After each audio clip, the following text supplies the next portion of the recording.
The McCoy Stadium, home to non-league side Sholing Football Club, or once known as Vosper Thornycroft. A small club in the heart of Southampton which was transformed in 2000 with the arrival of Dave Diaper. In the 1,000 games he has led, he's added silverware and set multiple records for Sholing. All the success he's had within the club has led him to become a remarkable figure, not only around Sholing, but around Hampshire.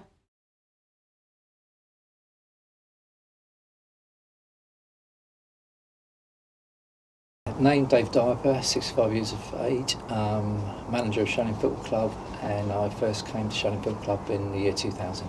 Management is, I always say to my friends many years ago about not being a manager because it takes over your life, and it has done, to be honest with you. It's been very enjoyable. It's been a long journey. Started back in the year 2000. It's one of these situations where football's changed, people around football's changed, but for the better, I would say. The transition of this club has been amazing, really. For the last 20 years, I've seen so many changes. It's unbelievable. Played my football with a team called Pirellis and also AC Dalco's in Otterbourne.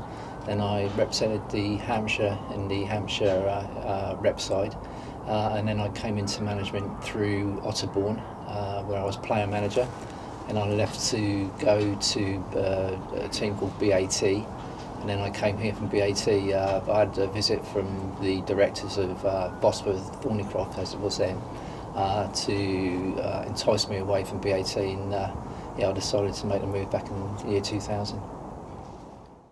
To gain an insight into Dave, we spoke to his long-term friend and chairman of Sholing Football Club, Jerry Roberts.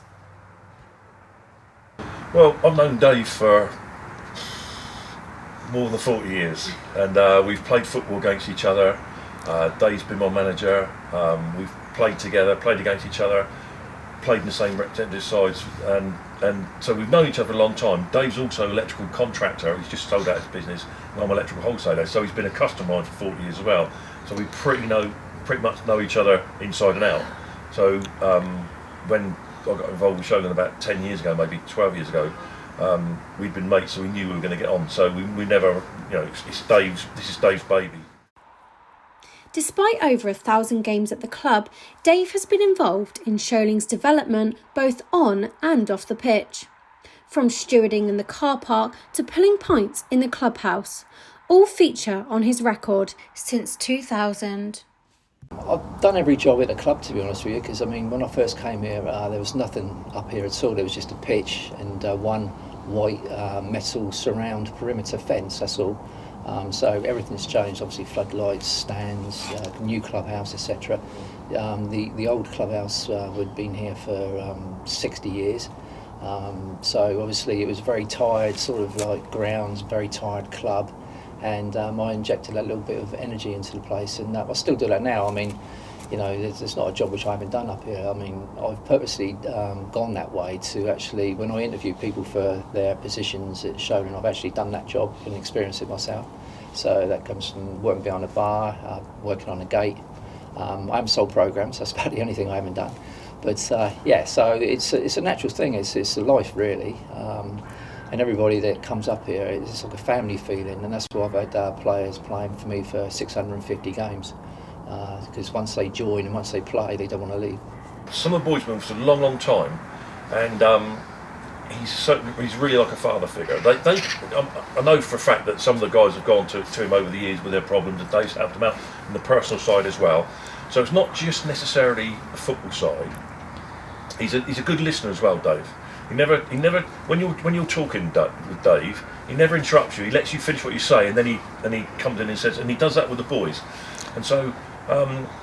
He's very, very family orientated, and he spreads it out into the football side as well. I've been referred to being closely to the career of Alex Ferguson, basically. I've got my own opinions on that, obviously, but I've managed through honesty, really. I expect as a very minimum is work rate, effort, commitment, passion from my players, and that's put me in good stead over these years. I don't know anyone else in football that knows about football like Dave. With the games, with the teams we play, he knows everything about them. He's very finicky about.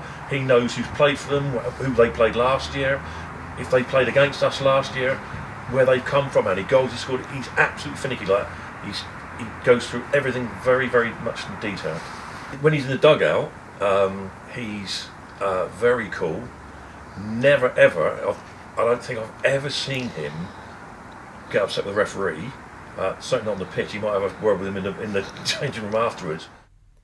Throughout his career at Sholing, Dave has racked up a huge list of achievements, but his proudest moment, also known as the greatest honour in the club's history, was winning the FA Vase back in 2014. We had a great run to get there. We won 8 games, but obviously playing at Wembley is really special, and actually managing a successful team at Wembley, because the key thing is it's all right going to Wembley and playing or managing in the FA Vase final, but you've actually got to win it.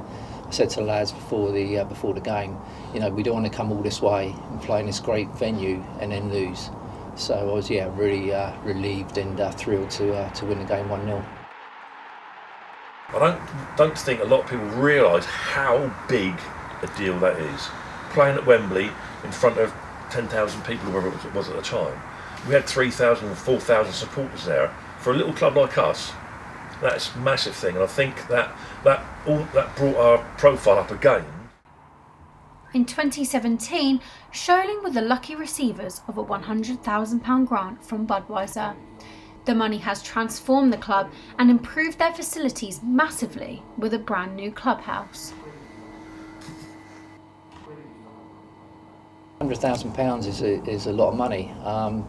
It came out of the blue as well, but it's like everything else. There's just so much more involved in it behind the scenes. It took us probably about 7 or 8 months before the FA actually paid us that money.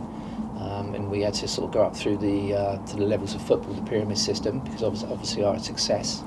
And it's always been more successful on the pitch than what it was off the pitch.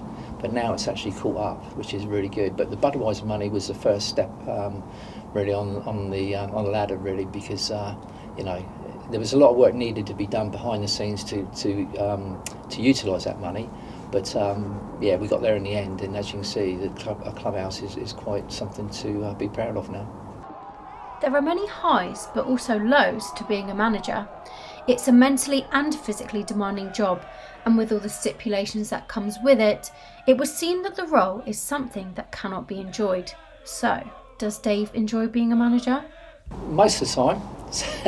I mean, it's been very difficult this last 6 months because obviously pandemic. But as a manager, you want some sort of like momentum, and once you get some really good results together, you want to be playing Saturday, Tuesday, Thursday, Saturday again. So you don't want things to stop. In other words, and with this pandemic, you're playing for it seems like 5 weeks, and then you're stopping for 4, and it's very frustrating. Sholing's transformation and success would not have been possible without the leadership of one man. Very proud and honoured, really. It's as I say, I'm quite sort of like a humble person, and there's things which you get drawn to in the media life, the public life as well. Everybody knows me, and I've been in football a long time, and wherever I go, it's somebody would say, "Hello, Dave, how you doing? How's Sholing doing?" And I don't even know them, they're just coming out of the blue, so which is really good. I mean, but it's a community club, and it's putting back something into football, really. I was very proud when I was growing up to represent Southampton by playing for Southampton boys, and then, like I say, playing for Hampshire. So this is something really in my adult years, is putting something back to the community. Dave has transformed the club and has dedicated 21 years of his life to Sholing. And it's people like this who devote their time who really deserve more recognition. In everything he does, he shows why he earned the name Mr. Sholing.